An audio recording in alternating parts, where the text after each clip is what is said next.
Hindi na ako magpapaligoy-ligoy pa.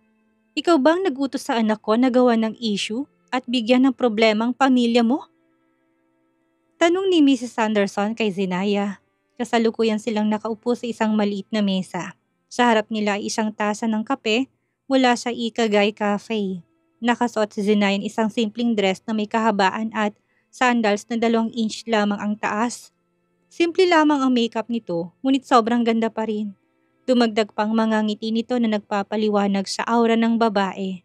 Hindi maiwasan ni Mrs. Anderson na mamangha sa dalaga. Kung hindi lang sana niya alam ang tunay na ugali nito, ay tsak na magugustuhan niya ang babaeng kaharap niya. Nang marinig ang sinabi ng matanda ay nawala ang ngiti ni Zenaya, napalitan to ng pagkalito. Issue?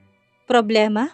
Mukhang naharap ngayon ang kanyang mga magulang sa isang malaking problema at alam niya kung sinong may kagagawa nun. Sariwang-sariwa pa sa isip ni Zenaya kung anong sinabi ni Joaquin sa kanya. Hindi raw ito papayag na walang gagawin. Ipaghihiganti siya nito sa mga magulang niya. Sumaya ang puso ni Zenaya dahil alam niyang may pakialam sa kanya ang binata. Kahit na hindi man siya nito maalala ay hindi pa rin nagbabago si Joaquin sa kanya. Sa tuwing nababatrip siya, ito palaging nagre-resolba ng issue niya. O hindi kaya'y pinapasaya siya. Hindi niya inaasahang kikilos agad ng lalaki at hindi man naman nabanggit ni Joaquin to sa kanya. Kung isipin siya naman ang dahilan kung bakit nagawa yun ni Joaquin, kung kaya't napatango na lamang siya sa matanda. Siya naman ang may kasalanan dahil kung hindi niya nabanggit ang problema niya sa lalaki hindi to mangyayari. Opo, ako nga, ngunit naniniwala ko na hindi tong pakay niyo kung kaya't gusto niyong makipagkita sa akin. Tama ba ako, tita? Napangiting tanong ni Zenaya kung kaya tinitigan lamang siya ng matanda. Saka tumawa. Hindi nabigong pahangain ni Zenaya si Mrs. Sanderson. Sobrang talino ng dalaga. Kaharap niya dahil nahulaan ito na hindi yun ang tunay na pakay niya. Hindi ko alam kung anong problema niyo ng mga magulang mo dahil wala naman akong pakialam doon. Labas na rin kaming pamilyang Anderson kung ano man ang hidwaan niyo, ngunit naiisip mo bang dahil sa ginawa ni Joaquin? O dahil sa pagpoprotekta niya sa'yo ay nadadaming imahe naming mga Anderson. Alam mo ba kung gaano namin pinoprotektahan ang reputasyon namin? Ano na lamang ang sasabihin ng iba kapag nalaman nila to? Kalmadong tanong ni Mrs. Anderson sa dalaga. Gusto niyo po bang sabihin ko kay Kit Joaquin na itigil niya ng ginagawa niya? Napatango-tango si Mrs. Anderson sa kanapangiti. Mukhang hindi mahihirapan ang matanda sa pakikipag-usap sa dalaga dahil natumbok na naman itong ibig niyang sabihin. Tama ka. Pinaglaruan ni Zenaya ang tasa sa harap niya at napahinga ng malalim. Mukhang hindi ho kayo nagkakaintindihan ng anak ninyo dahil pati ako ay kinakausap niyo. Ngunit nakaiwakin pa rin tita ang desisyon. Ayaw ko naman maging ungrateful sa anak niyo dahil pinoprotektahan niya lamang ako. How can I stop your son? Kumunot ang noon ni Mrs. Anderson dahil sa sinabi ni Zenaya. Akala nito ay nagkakaintindihan ng dalawa, ngunit hindi pala. Kinuyom ni Mrs. Anderson ang kamaot na pahinga ng malalim. Huwag mo sanang kalimutan na kapag nalugmok sa kahirapan ng pamilya mo, ay kasama ka na rin doon. Hindi ka ba natatakot na pati ikaw ay mawawalan din ng karangyaan? Ini-expect ni Mrs. Anderson na matatakot si Zenaya, ngunit nanatiling seryoso lamang ang mukha ng babae at tinitigan lamang siya. Tita, hindi ko naman kailangan ng pamilya ko dahil simula pa lang hindi na ako nakadepende sa kanila. Iniwan na nila ako sa pangangalaga ng aking lola. Ako na rin ang nagtaguyod sa amin at niwalang tulong na hiningi sa pamilyang yon. Kaya ako malugmok man sila lang yon. Labas na ako doon. The only person that I rely on is myself. Napangiti siya ng may maalala. Ay, mali. Hindi pala sarili ko lang, tita. Dahil ngayon, meron na akong Joaquin sa aking tabi. Ngayon, nakumpirma na nga ni Mrs. Anderson hindi basta-basta itong dalagang kaharap niya. Hindi lang ito simpleng babae, ngunit masigit pa doon. Hindi niya lang matukoy. Isa lang naman ang gusto niya sa anak niya, ang makapangasawa ng isang babaeng madaling utuin at hindi qualified si Zenaya doon. Kung iisipin, masasaya siya dahil maganda na si Zenaya at matalino pa. Subalit iba ng sitwasyon nila ngayon. Huminga ng malalim si Mrs. Anderson at napatayo. Handa nang umalis dahil wala naman siyang mapapala sa babae. Kalimutan mo ng aking sinabi. Malaki na kayo ni Kit Joaquin. Siguro naman alam niyo nang dapat niyong gawin. Ayaw ko nang ma-stress pa't mamroblema dahil matanda na rin ako. Napatayo naman si Sinay at inalalay ng matanda palabas ng cafe. Mag-iingat po kayo tita, ngiting paalam ni Zenaya sa matanda. Sa pag-alis ni Mrs. Anderson, hindi naman maiwasang kumunot ang noo ng assistant nito. Hindi na ito napigilan tanungin ng matanda. Madam, walang galang na ho, ngunit palalampasin mo lang bang nangyari ngayon? Sure ka bang hayaan mo na lang ang dalawa sa gagawin nila? Hindi maiwasang marinig ng assistant ang sinabi ng matanda kanina sa dalaga. Isang dangkal lang naman kasi ang layo nito sa kanila kanina. Well, may tiwala naman ako sa anak ko. Alam ko hindi gumagawa ng isang bagay si Kit nang walang rason. Hindi siya katulad ni Thunder na padalos-dalos ang pagdidesisyon. Ngunit sabi mo kanina lamang kay Mrs. Sinaya na gusto mong patigilan ang ginagawa ni Mr. Kit. Bakit hindi man lang kayo nagalit nang hindi niya kayo sinunod? Tanong pa ng assistant kung kaya't napataas ng kilay ang matanda. Ayaw kong gumawa ng issue at dagdagan pang problema namin. Isa pa, kaya ko lang namang gustong makausap ang dalagang yon to test her. Tinignan ko lang naman kung anong reaksyon niya nang malaman ng ginawa ng anak ko sa pamilya nito. Hindi maiwasang ma-impress ni Mrs. Anderson kay Zenaya. Hindi nga talaga niya kayang bilugin ito dahil matalino tong bata. Hindi ito tanga at ignorante gaya ng naririnig niya sa iba. Mr. Anderson, kasalukuyan pong kinakausap ng ina mo si Miss Zenaya sa Ikagay Cafe. Saad ni Jared at pinakitang isang larawan sa cellphone. Hindi nga nagkakamali si Kit Joaquin. Kakausapin nga talaga ng ina niya si Zenaya, kaya nga pinabantayan niya ang galaw ng ina. Agad niyang kinuha ang phone para sana tawagan si Zenaya, ngunit hindi naman to sumasagot. Nakailang tawag siya, ngunit ring lang naman ito ng ring. Ilang minuto rin siyang naghihintay na mapagpasyahang umalis sa office. Ngunit nang matapos siyang mag-ayos ay kagad na tumunog ang kanyang telepono. Nang makita niya na pangalan na Zenaya ay kagad niya itong sinagot. Hello? Anong sinabi sa'yo ng mommy? Nagkita raw kayo kanina. Putol na tanong ni Joaquin sa kabilang linya. Rinig niyang pagsinghap ng dalaga. Alam mo? Paano? It doesn't matter. Ano ang sinabi niya sa'yo? May masama ba siyang sinabi sa'yo? Nag-aalalang tanong ng binata. Biglang nakaramdam ng pag-aalala si Joaquin sa dalaga. Kilala niyang ina niya. Kapag ayaw nito sa isang tao, ay ipapakita nito kung gaano siya nito kadisgusto. Nag-aalala ka ba sa akin, Joaquin? Tanong ni Zenaya sa kabilang linya. Natigilan ng binata dahil sa sinabi ni Zenaya. Halata ba sa reaksyon at boses niya na nag-aalala siya? Siguro nakahanda ka na ngayong umalis kung hindi ako nagtawag sa'yo at baka nandito ka na sa harap ng kondo ko. Sana pala hindi na muna kita tinawagan para makita ulit kita. Tuksong sambit ni Zenaya sa binata. Naramdaman na naman ni Joaquin ang tila paru-parong lumilipad sa kanyang tiyan. Napalunok siya ng mariin sa kanapatikhim. Zenaya, seryoso ako. Rinig niyang pagtawa ng mahina ni Zenaya sa kabilang linya. Sige, seryoso na. Huwag kang mag-alala, Joaquin. Wala namang masamang sinabi sa akin ng nanay mo. Inaya niya lang ako magkape sa Ikagay Cafe. Yun lang. Hindi naman naniwala agad si Kit Joaquin sa sinabi ni Zenaya. Napaka-imposibleng nagkape lamang sila doon at ano naman ang pinag-usapan nila.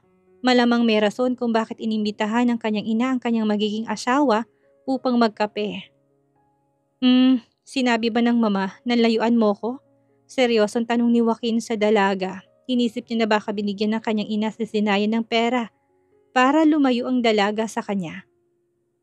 Kunwari, kapalit ng ilang bilyon, layon lang siya ni Zenaya.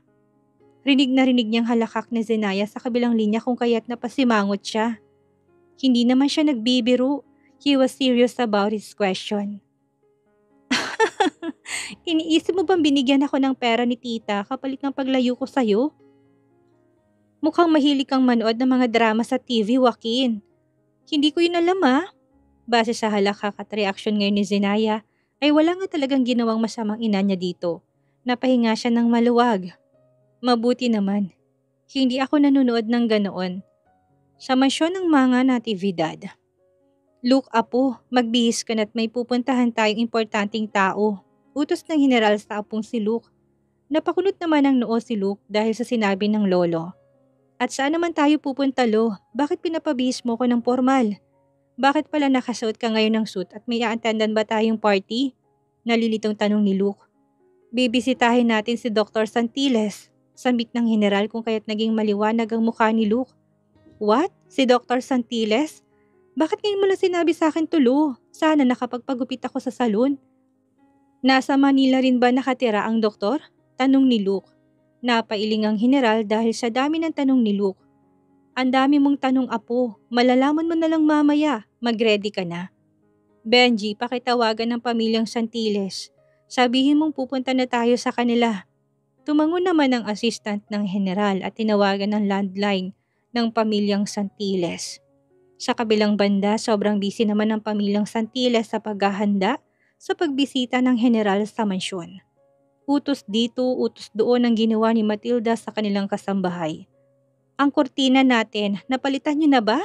Oh my God! Nasaan na may mga tasang binili pa natin sa Spain? Manang, ang niluluto mo, bakit amoy sunog? Sobrang natataranta naman ang mga kasambahay dahil panay ang utos ni Matilda sa kanila. Kada nakikita nitong mali ay pinapagalitan sila. Kapag may nakitang konting alikabok ay pinapalinisan agad ito. Kahit malinis na ay papalinisan ulit. Matilda, okay na bang suot ko? Hindi masyadong old-fashioned? Tanong ni Salvador habang pababa ng hagdan. Ngumisi si Matilda sa asawa at nilapitan ito. Kinuha niya ang tie nito sa harap at inayos. Maganda ang suot mo ngayon, honey. Don't worry, hindi naman mawawala ang pagka-excite ni Salvador at niyakap ng mahigpit ng asawa. Nang kumalas ay nalikan ni Matilda ang asawa at umikot siya sa harapan nito. So, okay lang ba ang getup ko today? How do I look? Tanong ni Matilda sa asawa. Kinalikan naman ulit ni Salvador ang labi ni Matilda sa ngumisi. You look gorgeous, honey. Madam sir, tumawag ho ang assistant ng general. Pinapasabi nila na ilang minuto na lang ay darating na sila. Napatingin naman sa isa't isa ang mag-asawa saka pumunta sa labas ng mansyon para hintayin ang bisita. Ang mga pagkain, manang, pati ng dining table, pakihanda na. Pahabol pang utos ni Matilda sa kasambahay. Huminto si Matilda sa paglalakad nang may maalala. Wait, nasaan ang ating anak na si Marigold? Here, ma'am. I am already here. Sigaw ni Marigold at mabilis na bumaba sa hagdan. Be careful, anak. Pahabol na wika ni Salvador kay Marigold. Napakaganda naman ngayon ng ating anak. Walang katulad. Napangiti si Marigold at napayakap sa ina nang sabihin yon. Ikaw naman, mom, hindi ka na nasanay sa akin. Simula pagkabata ko, ayan ang palaging sinasabi mo sa akin. Hindi ka ba nasasawa? Tanong ni Marigold sa ina. Oo nga pala, hindi ako magsasawang sabihin sa'yo na ang ganda-ganda mo. Manang-mana ka sa akin. Tama na yan, kailangan na nating ihanda ang ating sarili para sa pagdating ng general at apo niya. Putol ni Salvador sa momentum ng mag-ina. Tumango na lamang si Marigold at nawalang ngiti sa mukha. Kailangan pa ba nilang salubungin ng general? Siya ang nakapagpagaling sa matanda kung kaya't siya dapat ang highlight sa meeting na ito. Bakit nga ba siya kakabahan? Mom, Dad, kayong sumalubong sa general at may nakalimutan lang akong kunin. Wala namang nagawang mag-asawa ko hindi ang tumango dahil agad na pumasok si Marigold sa mansyon. Ilang minuto lamang silang naghintay ng may humintong mamahaling kotse sa harapan nila. It was in fact the car of General Alfonso Natividad dahil mayroong maliit na estatwang sundalo at flag sa harap ng kotse nito. Nang makalabas ang general, ay agad na lumapit ang pamilyang Santiles at magalang na binati ang matanda at apo nito. Kumunot ang noo ni Luke na makitang mansyon ng pamilyang Santiles sa harap niya. Nilingon niyang kanyang lolo at bumulong sa matanda. Bakit tayo na sa mansyon ng mga Santiles, Lo? Tanong ni Luke kung kaya't natawa ng mahinang general. Hindi mo ba alam? Na anak pala ni Salvador at Matilda, si Dr. Santiles. Kahapon ko nga lang nalaman yun. Malaki ang pagkagulat ni Luke dahil sa sinabi ng matanda. May dalawang anak ang pamilyang Santines. Isa si Marigold, ang isa naman ay lumaki sa probinsya. Umawang ang labi ni Luke dahil sa na-realize. Isa lang ang naiisip niya ngayon. Hindi kaya si Dr. Zenaya Santiles ang panganay na anak ng pamilyang Santiles? Kung tamang naiisip niya, shit, napamura siya sa kanyang isipan. Marami ang nasabi niyang masasamang salita sa likod ng dalaga. Lahat ng sinabi ng mga tao sa panganin anak ng pamilyang Santiles ay lahat yun ay mali. Shit na malupit, kailangan niyang humingi ng tawad kay Dr. Zenaya sa lalong madaling panahon. Oh my, General Natividad, it's so nice meeting you. Bati ni Matilda at magalang na yumuko sa general. Lumapit ang mag-asawang Santiles sa kanila at magalang silang binati. Napakatipuno pa rin ang general. Hindi pa rin to kumukupas. Compliment naman ni Salvador. Napailing ang matanda sa kanatawan ng mahina. Hindi, matanda na ako Mr. Santiles. Mahina na ngang mga tuhod ko. Ikinagagalak kong makilala ang pamilya niyo. Masiglang saad ng general kaya naman labis ang sayang nararamdaman ni Salvador at Matilda. Ito na bang apo mo, general? Ay napakagwapo namang bata. Tumawang general at nilapitan ng apong si Luke. Oo naman, nagmana nga ito sa akin. Noong kabataan ko ay ganito rin ako katipuno kagaya sa apo ko. Humalakhak ang general dahil sa kasiyahan. Magandang araw po tita at tito. Kinagagalak ko kayong makilala. Magalang na bati ni Luke at yumuko. Gusto niyang magpa-impress sa magulang ni Dr. Santiles. Sobrang nakakaramdam siya ng hiya dahil sa mga sinabi niya sa likod ng babae. Hindi siya mapakali kung kaya't panay ang tingin niya sa loob ng mansyon. Hinahanap ng mga mata niya si Dr. Santiles dahil once na makita niyang dalaga ay kakausapin niya ito at hihingi ng kapatawaran dahil sa sinabi niya sa dalaga. Naku, panay ang tingin ni Mr. Luke sa loob ng bahay. Hinahanap mo bang anak namin? Tanong ni Salvador na para bang tinutuksong binata. Yun nga po. Gusto ko po siyang makausap. Importante lang. Nahihiyang saad ni Luke. Ramdam niyang namumulang kanyang muka dahil sa kahihiyan. Good sign naman ang nakikita ni Salvador dahil sa reaksyon ng apo ng general sa anak niyang si Marigold. Alam niyang may nararamdaman ito para sa anak niya. Hindi na rin masama kung papayag siya sa kasalan ng dalawa. Naiisip pa lang ito ni Salvador ay sobrang na-excite na siya. Lalaki na naman ang koneksyon niya hindi lang sa negosyo, kung hindi sa kapangyarihan. Gusto pa lang kausapin ni Mr. Luke ang ating anak, bakit naman natin ito pipigilan? Sige na, pwede ka nang pumasok Luke sa mansyon, naroon sa loob ang aking anak. Masayang samit ni Matilda sa binata. Agad namang sinunod ni Luke ang sinabi ni Matilda, kung kaya't pumasok kaagad siya sa mansyon para hanapin si Dr. Santiles. Nang makapasok ay bumungad sa harap niya si Marigold na nagtitipan ng telepono. Nang masense ng babae na may tao sa harap ay lumingon to sa binata. Kumunot ang noo ng dalaga dahil nakita nitong nakatingin si Luke. Luke, nandito ka. Bakit mo ko tinititigan? Tuksong tanong ni Marigold. Ngunit nawala agad ang paningin nito sa kanya't nilibot ang mga mata sa mansyon na para bang may hinahanap. Wait, ano bang hinahanap mo? Bakit pa pagala-galang mga mata mo? Ngayon ka lang ba nakakita ng malaking mansyon? Tanong ni Marigold kung kaya tinignan ni Luke ang dalaga ng malamig. Nasaan ang kapatid mo? Kumunot ang noon ni Marigold. Kapatid, si Ate Zenaya bang tinutukoy ng lalaki at bakit naman ito hinahanap ang babaeng yun? Wala siya dito, Luke. What? Bakit wala siya? Nasaan siya? Naguguluhang tanong ni Luke. Nakaramdam ng inis si Marigold dahil sa sunod-sunod na tanong ng binata. Pwede ba? Huwag na natin siyang pag-usapan pa. Hindi naman siya importante at hindi ko na rin problema kung nasaan siya. Umikot pang mga mata ni Marigold sa lalaki. What? Tanga ka ba? Ang rason kung bakit kami pumunta ng lolo ko ay para kitain ng ate mo. Bakit nasabi mong hindi siya importante dito? Galit na tanong ni Luke para bang nawawala na siya ng pasensya sa nakakairitang babaeng nasa harapan niya. Wala siyang pakialam kung pasigaw man ang pagkakasabi niya sa dalaga. Luke, bakit nagsisigaw ka? Rinig na rinig namin ang sigaw mo sa labas. Bakit ka ganyan? Inis na tanong ng general sa apo. Narinig nga ng general ang boses ng apo kung kaya't agad tong pumasok sa mansyon ng mga Santiles. Namumroblemang napatingin si Luke sa general at nilapitan ng matanda. Lolo, wala naman pala dito si Dr. Santiles. Nagsisinungaling ang pamilyang ito sa atin. Nang marinig ni Matilda at Salvador ang sinabi ni Luke ay bigla itong kinabahan. Dr. Santiles? Sinong tinutukoy nitong doktor? Hindi pa naman doktor ang anak nilang si Marigold. Mawalang galang na pero nagkakamali ata kayo Mr. Luke. Ang anak namin si Marigold ay estudyante pa lamang sa UP at hindi pa doktor. She's currently studying for a master's degree in medicine. Kung kaya't hindi maikakailang matalino at magaling ang aming anak. Nakaka-flatter naman dahil tinitignan nyo na as a doctor si Marigold kahit hindi pa. Huwag kayong mag-alala dahil doon din naman papuntang aming anak. Napatango-tango naman si Marigold sa sinabi ng ina.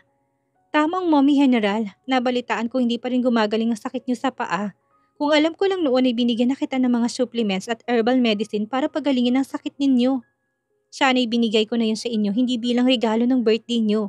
Kung hindi na sana kayo nagtiis gabi-gabi. Kumunot ang noo ni Luke dahil sa sinabi ng dalaga. Ano bang pinagsasabi ng babaeng nasa harapan nila?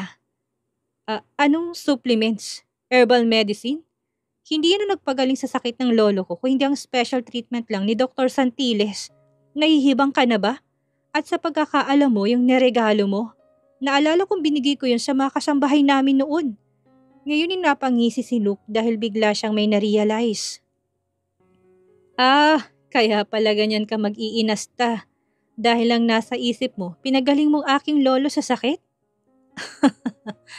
Natawa ng mahina si Luke dahil sa ekspresyon ng pamilya. Napakaputla nito at hindi alam ang sasabihin. Lalo na si Marigold.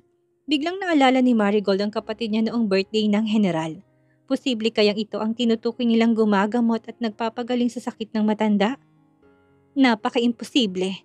Hindi siya naniniwala. Ang ate niya ay walang sapat na pinag-aralan tungkol sa medisina. Mas marami pang alam niya kaysa dito. Kaya napaka-imposible. Kung tama man ay hindi niya hahayaang malaman ng magulang niya ang totoo. Mawalang galang na po pero siguro'y namali lang ako ng hinuha. Pasensya na kayo General at Mr. Luke. Mali ako. Napahinga ng malalim ang General at hindi pinansin ng dalaga. Nilingon ito si Salvador at napailing. Salvador, mukhang wala naman pala dito si Dr. Santiles.